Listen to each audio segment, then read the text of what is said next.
Sobat Maestro, sesaat lagi kita akan bersama-sama mengikuti program Suara Gembala bersama Pendeta Cheng Kim Guan dari GBT Bukit Moria.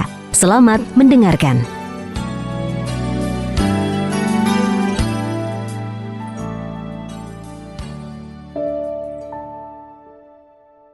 Shalom, Ibu Bapak Sobat terkasih, Sobat Maestro dimanapun berada. Kita bersyukur kembali oleh anugerah Tuhan kita dapat berjumpa dalam program Suara Gembala. Saya, Pendeta Cheng Kim Guan, ingin mengajak kita semua untuk bersekutu dengan firman-Nya yang akan terlebih dahulu kita awali dengan doa. Mari kita masuk di dalam doa. Kembali kami menghadap tahta anugerah-Mu yang kudus, ya Bapa. Kami umat tebusan-Mu yang selalu menikmati kasih karunia dan kebaikan-kebaikan Tuhan yang begitu nyata dan berlimpah dalam kehidupan kami. Jika kami ada sebagaimana kami ada pada pagi hari ini membuktikan kasih setia Tuhan sempurna atas kami. Dan saat ini, kami betul-betul membuka hati dan siap untuk bersekutu dengan firman-Mu. Firman yang hidup, yang membangkitkan iman pengharapan kami, yang memberikan pencerahan bagi kehidupan kami. Sebab firman-Mu itu adalah penerang dan penuntun jalan hidup kami. Urapi setiap pribadi kami masing-masing dengan terang hikmat kuasa Roh Kudus. Dan terlebih, urapi hamba-Mu yang tanah liat, yang akan menyampaikan kebenaran firman-Mu ini. Sehingga dengan urapan kuasa Roh Kudus, Roh yang sama memberkati kami, baik pewarta ataupun penerima warta, semuanya dapat bersekutu di dalam terang dan hikmat tuntunan Roh Kudus. Berbicara dan berkati kami semua, ya Bapa. Dalam nama Tuhan Yesus Kristus, hamba panjatkan peralaskan segala doa ini. Haleluya. Amin. Puji Tuhan. Ibu Bapak Sobat Maestro terkasih, pada kesempatan kali ini kita akan sama-sama merenungkan firman Tuhan dengan satu judul, Firman yang Hidup. Firman yang hidup, perkataan yang hidup, perkataan yang penuh dengan kuasa. Nah, kita akan lihat di dalam Yohanes 1 ayat yang ke-14 dikatakan demikian. Firman itu telah menjadi manusia dan diam di antara kita. Dan kita telah melihat kemuliaannya, yaitu kemuliaan yang diberikan kepadanya sebagai anak tunggal Bapa, penuh kasih karunia dan kebenaran. Puji Tuhan, melalui ayat ini kita bisa mengerti bahwa firman yang hidup menunjuk kepada satu pribadi, yaitu anak tunggal Bapa, adalah firman yang menjadi manusia. Firman yang berinkarnasi menjadi manusia. Tujuannya agar firman itu bisa ada di antara manusia, dikenal oleh manusia, bisa berelasi dengan manusia.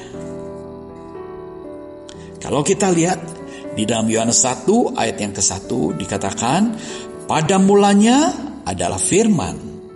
Firman itu bersama-sama dengan Allah, dan firman itu adalah Allah. Firman yang hidup ini adalah pernyataan isi hati Allah, pernyataan pribadi Allah di dalam Putra Tunggalnya Yesus Kristus. Inilah pendekatan pesan yang disampaikan oleh Rasul Yohanes agar pribadi yang kekal itu, pencipta itu dapat dikenal dan ada hadir di antara manusia. Oleh sebab itu sesuatu yang kekal ini harus masuk ke dalam dunia, menjadi manusia dalam dunia ini melalui satu proses, yaitu kelahiran. Ya. Semua umat manusia yang ada di dalam dunia ini ada karena proses kelahiran. Puji syukur pada Tuhan.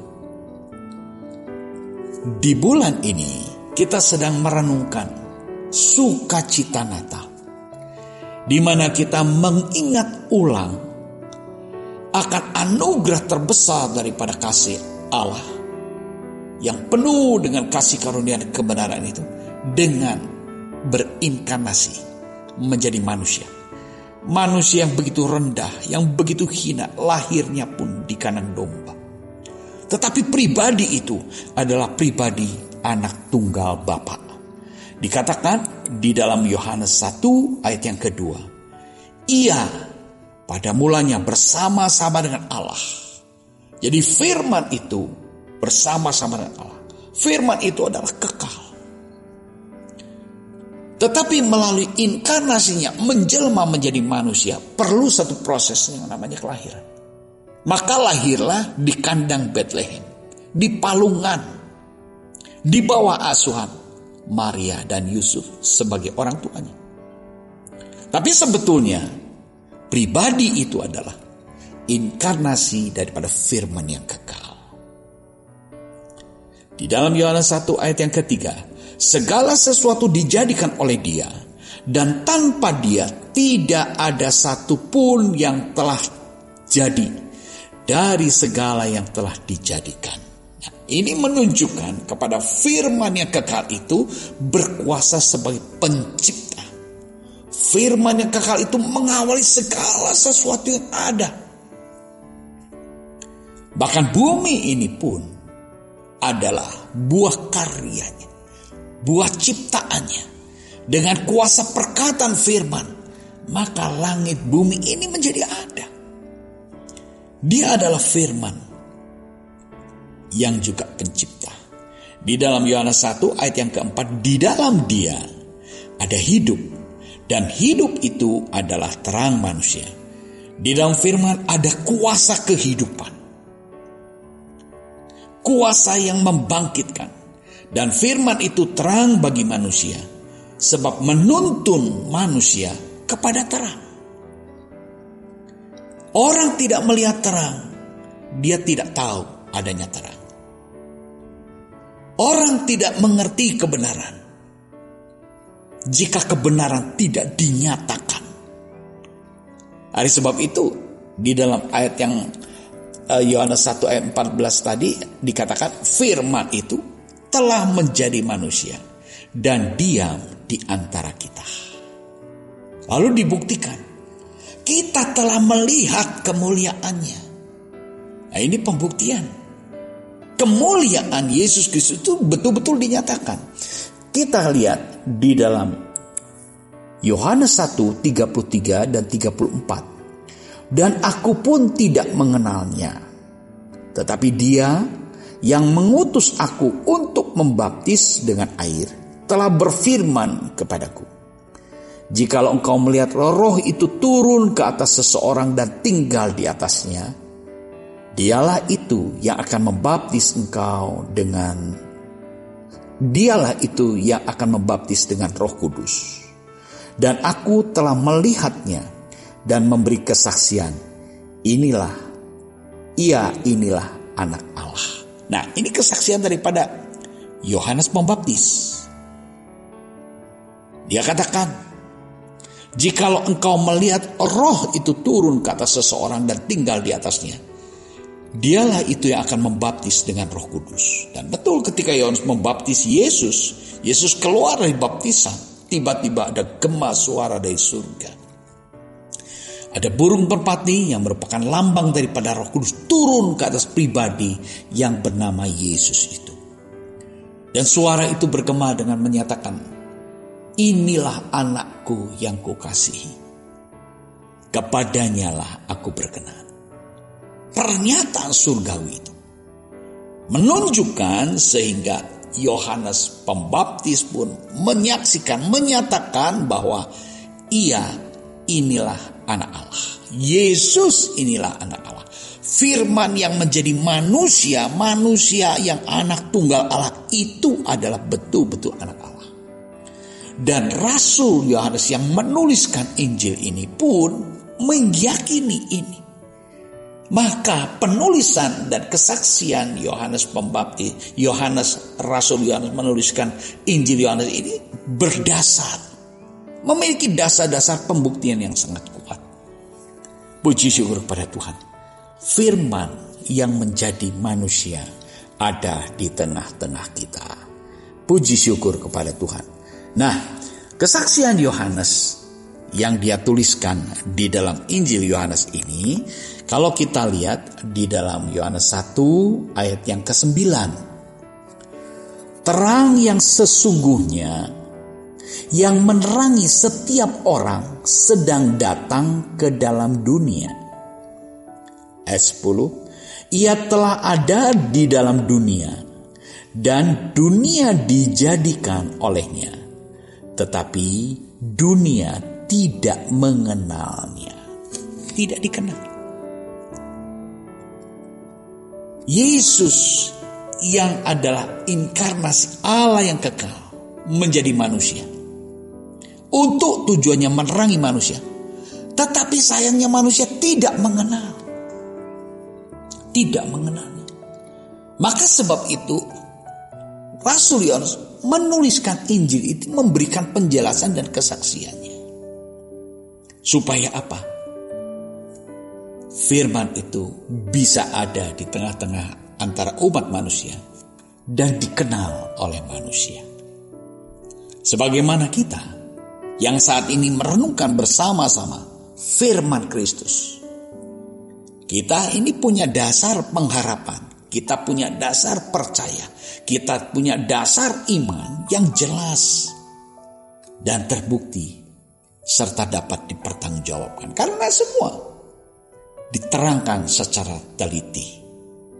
Di dalam Yohanes 1 ayat yang ke-11, ia datang kepada milik kepunyaannya, tetapi orang-orang kepunyaannya itu tidak menerimanya. Ia datang kepada milik kepunyaannya, khususnya umat pilihan Allah, yaitu bangsa Israel. Tetapi orang-orang kepunyaannya tidak menerimanya, artinya menolaknya. Jadi kedatangan Kristus ke dalam dunia ini, ada pribadi yang menerima dan ada pribadi yang menolaknya.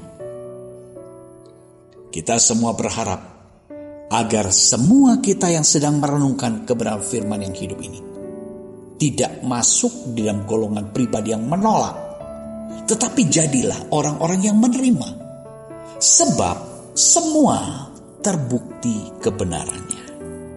Puji syukur kepada Tuhan.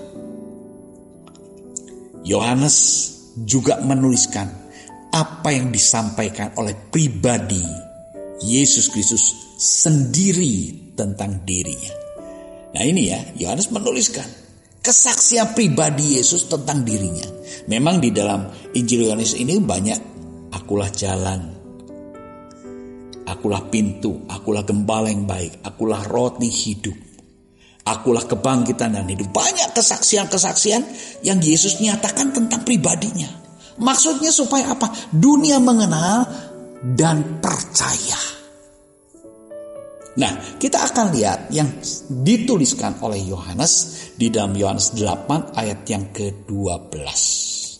Yohanes 8 ayatnya yang ke-12. Di sini dikatakan, maka Yesus berkata pula kepada orang banyak. Maka Yesus berkata pula kepada orang banyak. Ini perkataan Yesus kepada orang banyak. Katanya, akulah terang dunia. Barang siapa mengikut aku, ia tidak akan berjalan dalam kegelapan, melainkan ia akan mempunyai terang hidup. Nah, ini pernyataan, tulisan Rasul Yohanes tentang apa yang dikatakan secara langsung oleh pribadi Yesus Kristus. Yesus Kristus menyatakan dirinya, akulah terang dunia. Ini pernyataan tentang terang. Seperti yang disaksikan di dalam Yohanes 1 ayat yang ke-9. Terang yang sesungguhnya yang menerangi setiap orang sedang datang ke dalam dunia. Terang yang sesungguhnya. Terang yang sesungguhnya. Terang yang asli, terang yang orisinil. Dan itu keluar dari pernyataan pribadi Yesus Kristus. Akulah terang dunia. Yang menerangi dunia, menerangi kehidupan.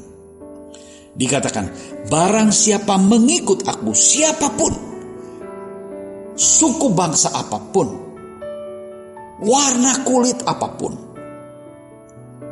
barang siapa mengikut aku, mengikut ajaranku, mengikut perintah-perintahku, mengikut teladan hidupku, orang itu ia tidak akan berjalan dalam kegelapan.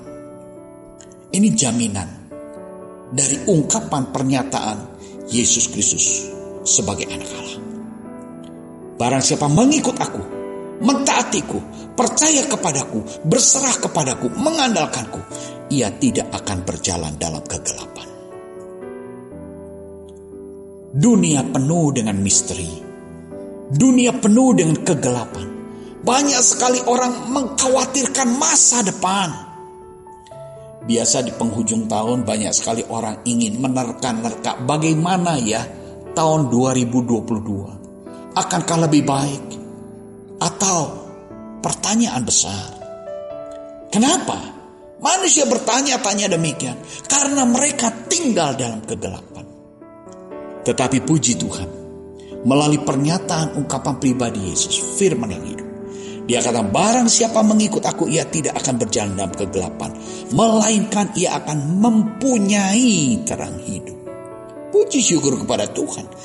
Ia akan mempunyai terang hidup. Ia akan memiliki terang hidup. Kita sebagai umat tebusan Tuhan, mari kita sadari dan pahami ini. Kalau kita berjalan mengikuti teladan Kristus sesuai apa yang diajarkan dan diperintahkan, kita berjalan di dalam terang. Bukan itu saja, malah kita memiliki terang hidup itu sendiri. Puji syukur kepada Tuhan. Memberi terang hidup, membebaskan hidup dari kegelapan. Kita betul-betul mesti terbebas dari kegelapan, supaya kita tidak gelap mata, gelap pikiran, gelap hati kita, gelap segala sesuatunya, gelap masa depannya. Ya, orang yang tidak berjalan bersama dengan Kristus, dia betul-betul hidup di dalam kegelapan. Nah, kita akan melihat juga Yohanes menuliskan pernyataan pribadi daripada Yesus sebagai terang, sebagai firman yang hidup. Dia katakan, kata Yesus kepadanya, akulah jalan dan kebenaran dan hidup. Ini pernyataan daripada Yesus, juru selamat kita, yang lahir menjadi manusia, lahirnya di palungan. Yang kita sama-sama kembali ingat, merenungkan, dan menyadari betapa besar kasih karunia Allah bagi dunia, bagi umat manusia. Pribadi itu, bayi itu bertumbuh menjadi dewasa. Setelah dewasa, dia mengungkapkan satu pernyataan yang begitu luar biasa. Akulah jalan dan kebenaran dan hidup. Tidak ada seorang pun yang datang kepada Bapa kalau tidak melalui aku. Ini satu ungkapan pernyataan yang luar biasa, yang menggenapi berita bahwa hari ini telah lahir bagimu juru selamat bagi dunia. Dialah juru selamat. Dan dia saksikan. Dia nyatakan, akulah jalan dan kebenaran dan hidup. Sebagai jalan, ya harus dilalui oleh orang-orang yang mengikut Yesus. Itulah jalan. Jalan lurus. Jalan kebenaran. Banyak orang mencari jalan. Jalan lurus. Agar tidak tersesat. Jalan kebenaran. Agar dibebaskan dari kesalahan. Agar dibebaskan dari kegelapan. Jadikanlah dia firman yang hidup itu menjadi kompas kehidupan kita. Sehingga apa? Kita punya kepastian. Puji syukur kepada Tuhan. Kita melihat dunia ini serba tidak pasti. Ilmu pengetahuan teknologi demikian maju dan berkembang. Dan terus berubah dan terus berkembang. Itu membuktikan ketidakkekalan, ketidaksempurnaan, maka terjadi perubahan demi perubahan. Apakah yang tidak sempurna ini ingin kita jadikan sebagai pegangan kehidupan kita, andalan hidup kita? Betapa mengerikan jika kita mengandalkan sesuatu yang tidak kokoh, yang tidak kekal, sesuatu yang stabil, yang sesuatu yang labil maksud saya. Sesuatu yang selalu berubah. Betapa stresnya kita. Tetapi puji Tuhan, firman yang hidup, kembali dia mengingatkan, akulah jalan dan kebenaran dan hidup. Jalan yang harus dilalui, kebenaran yang harus dinyatakan untuk mencapai satu kehidupan kekal. Di dunia ini manusia semua menyadari bahwa dunia ini tidak kekal. Dunia ini sementara.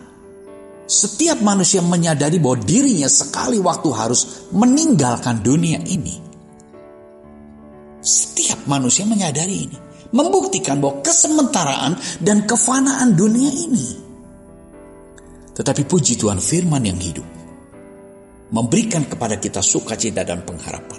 Akulah jalan, kebenaran, hidup. Tidak ada seorang pun yang datang kepada Bapa kalau tidak melalui aku. Bapa di surga, Bapa penguasa langit dan bumi, Bapa pencipta langit dan bumi, Bapa penguasa kerajaan surga, itulah Bapa kita. Kita ini siapa? Kita ini adalah umat tebusan, umat miliknya yang percaya kepadanya, yang berjalan di dalam terang, yang memiliki terang hidup, yang hidup dalam kebenaran. Puji syukur kepada Tuhan. Kalau kita lihat di dalam Yohanes 1 ayat yang ke-12 dikatakan, tetapi semua orang yang menerimanya diberi kuasa supaya menjadi anak-anak Allah, yaitu mereka yang percaya dalam namanya. Semua orang yang menerimanya, menerima firman yang hidup, menerima pribadi Yesus Kristus sebagai juru selamatnya. Bukan cuma percaya, tapi harus ditambah dengan penerimaan. Seringkali percaya itu ya namanya percayanya manusia itu seringkali hanya di mulut. Tetapi Yohanes dia menegaskan, tetapi semua orang yang menerimanya. Ini ada satu tindak aktif menerima apa yang dipercayai, diterimanya, diyakininya. Nah, kepada orang itulah diberi kuasa supaya menjadi anak-anak Allah. Puji syukur pada Tuhan. Yaitu mereka yang percaya dalam namanya. Ibu bapak saudara terkasih, biarlah melalui perenungan firman yang hidup ini kita mengerti bahwa firman hidup itu adalah firman yang kekal, firman yang mencipta, firman yang memberikan kehidupan, firman yang menerangi, firman yang menuntun orang selama hidup dalam dunia ini, agar dapat mengakhiri proses perjalanan hidup di dalam dunia ini dan melanjut kepada hidup yang kekal di surga yang mulia, di rumah Bapa. Sebab apa? Kita ini adalah anak-anak Allah. Kita ini adalah warga kerajaan surga. Puji syukur pada Tuhan. Biarlah Tuhan, biarlah ibu bapak saudara terkasih, pesan firman yang hidup ini memberkati kita semua. Mari kita berdoa. Terima kasih Tuhan untuk beberapa ayat firman yang kami sama-sama sudah dengar. Hamba-Mu berhenti bicara, tetapi firman-Mu hidup. Firman-Mu yang memberkati dan mengurapi kami semua. Jadikan kami kokoh di dalam pengharapan. Jadikan kami teguh di dalam menanti kedatangan Tuhan. Dengan menjalani sisa hidup kami di dalam jalan kebenaran yang menuju kepada kehidupan. Roh Kudus yang memberkati kami semua. Terima kasih Tuhan, terima kasih Bapa. Dalam nama Tuhan Yesus Kristus, hamba panjatkan perahkan segala doa ini. Haleluya. Amin. Shalom, ibu bapak, sobat maestro terkasih. Tuhan memberkati.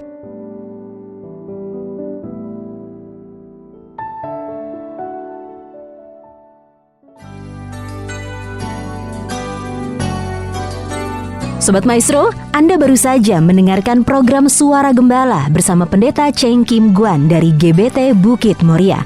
Dengan tempat ibadah Jalan Bojong Raya Komplek Permata Indah, Blok J nomor 24 Bandung. Phone 0822 1614 3298. Terima kasih atas kebersamaan Anda. Tuhan Yesus memberkati.